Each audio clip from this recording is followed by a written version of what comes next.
membahas materi yang berjudul tanda baca.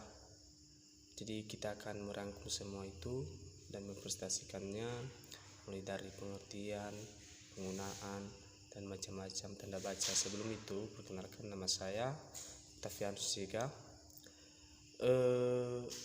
Tujuan saya untuk mempresentasikan tanda baca tersebut karena supaya teman-teman tahu apa yang masuk dengan tanda baca tersebut, fungsi, dan di mana cara penggunaannya.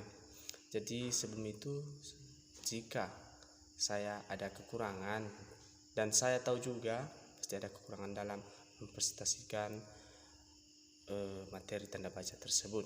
Oke, kita mulai. Tanda baca, kita masuk dalam materi tanda baca. Tanda baca itu tersebut adalah simbol yang tidak ada hubungan sama suara, kata, dan frasa dalam suatu bahasa.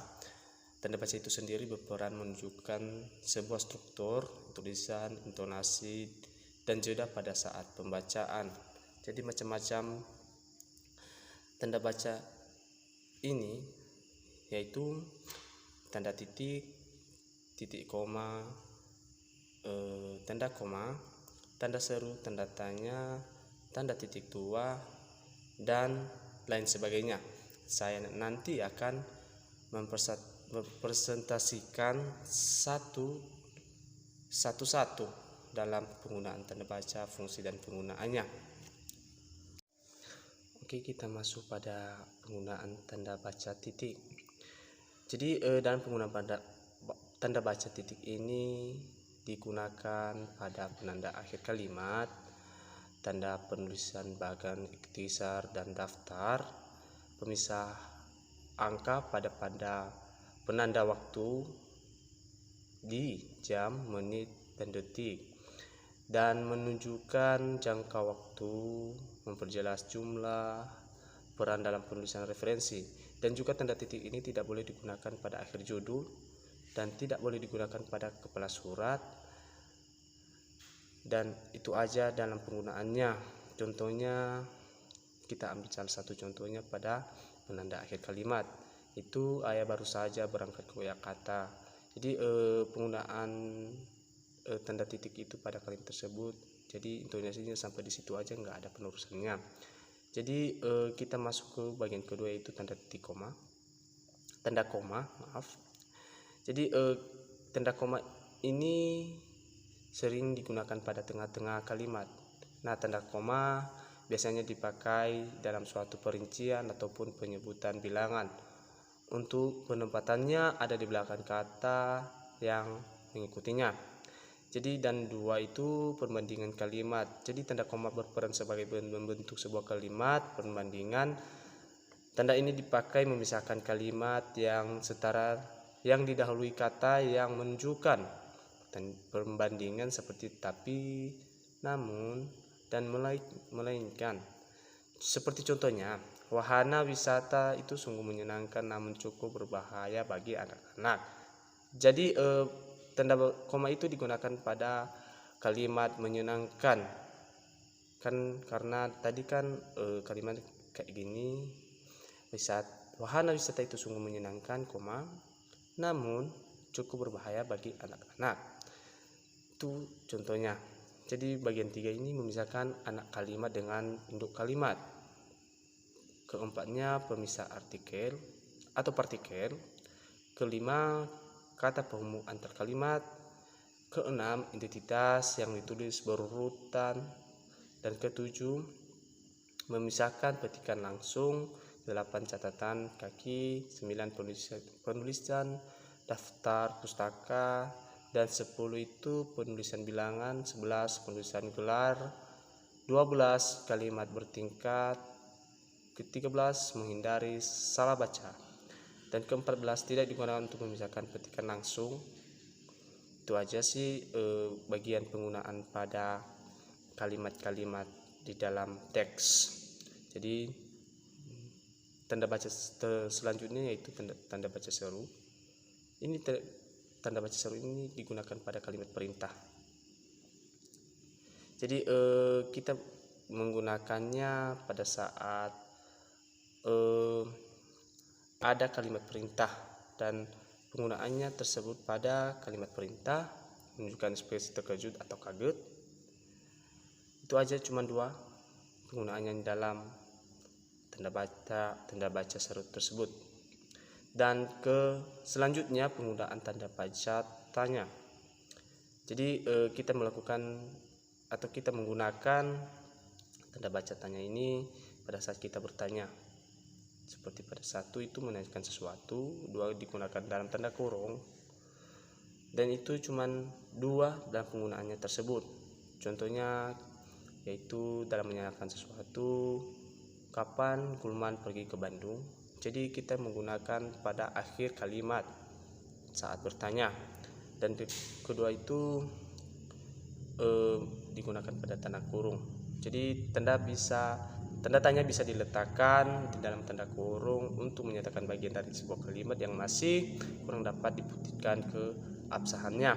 Contohnya total dana yang dikorupsi sekitar 500 juta rupiah. Jadi ada tanda tanya dalam kalimat atau dalam tanda kurung tersebut. Dan tanda baca selanjutnya yaitu tanda baca titik koma. Tanda baca titik koma ini tanda baca selanjutnya itu tanda baca titik koma. Tanda baca titik koma ini digunakan untuk memisahkan bagian kalimat. Tanda titik koma dipakai untuk memisahkan bagian kalimat yang sejenis dan setara. Dan yang kedua untuk memisahkan kalimat setara. Memisahkan kalimat setara. Tanda ini bisa dipakai sebagai pengganti kata hubung untuk memisahkan kalimat yang masih setara dalam kalimat majemuk. Dan tanda baca selanjutnya yaitu tanda baca titik 2. Jadi tanda baca titik 2 ini digunakan pada akhir pernyataan lengkap. Dan kedua digunakan pada sesudah kata atau ungkapan. Ketiga digunakan di antara identitas penerbit. Dan keempat digunakan dalam teks drama setelah kata yang menunjukkan pelaku. Dan tanda baca selanjutnya yaitu tanda baca elipsis atau titik-titik. Digunakan pada penulisan kalimat yang terputus-putus. Kedua digunakan juga pada penunjukan ada bagian naskah yang dihilangkan. Dan pada penulisan kalimat yang terputus-putus ini tanda elipsis ditulis dengan cara titik spasi. Tanda ini dipakai dalam penulisan kalimat yang terputus-putus. Yang kedua menunjukkan penunjukan ada bagian naskah yang dihilangkan. Tanda titik-titik ini dipakai juga untuk menunjukkan kalau di sebuah kalimat ada bagian yang dihilangkan. Tanda baca selanjutnya itu tanda baca hubung. Tanda baca hubung ini digunakan untuk menyambung huruf kata atau penulisan tanggal. Kedua untuk menyambung suku. Ketiga untuk memperjelas hubungan. Keempat untuk menyambung unsur kata ulang. Dan kelima merangkai kata depan dengan huruf kapital. Dan keenam merangkai unsur bahasa Indonesia dan bahasa asing. Dan sejenis lainnya yaitu tanda baca pisah. Tanda baca pisah ini digunakan digunakan untuk membatasi penyisipan kata. Kedua untuk tanda pisah 2 bilangan. Ketiga untuk penegasan keterangan sosial. Dan itu aja, cuma 3 bagian dalam penggunaan tanda baca pisah tersebut. Dan tanda baca selanjutnya yaitu tanda baca kurung. Dan selanjutnya yaitu tanda baca kurung. Tanda baca kurung ini digunakan untuk mengapit angka. Kedua mengapit huruf. Dan ketiga mengapit keterangan. Dan 4 sebagai tambahan keterangan. Dan tanda baca selanjutnya yaitu tanda baca kurung siku. Tanda baca kurung siku ini digunakan untuk mengapit keterangan. Kedua mengapit huruf kata atau kelompok. Jadi dan tanda baca Selanjutnya itu tanda baca garis miring. Tanda baca garis miring digunakan untuk pengganti kata huruf, dan kedua dipakai untuk nomor surat dan kalimat. Dan kata atau tanda baca selanjutnya itu tanda baca apostrof, digunakan untuk penggunaan kata khusus untuk menunjukkan penghilangan bagian kata.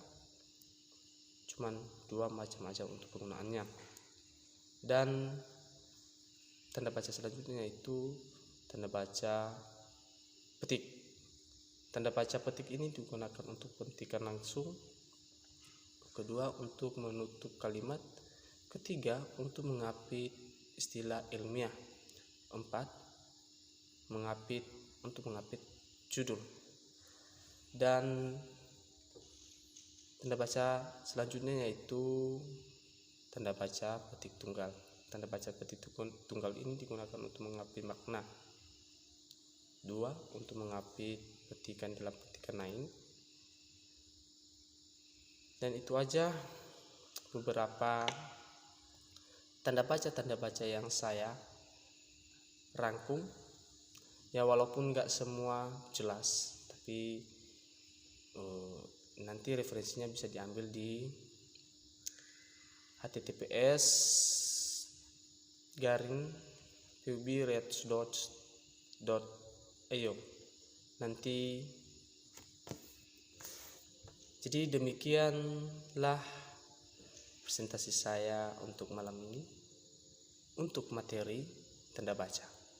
Demikian dan terima kasih.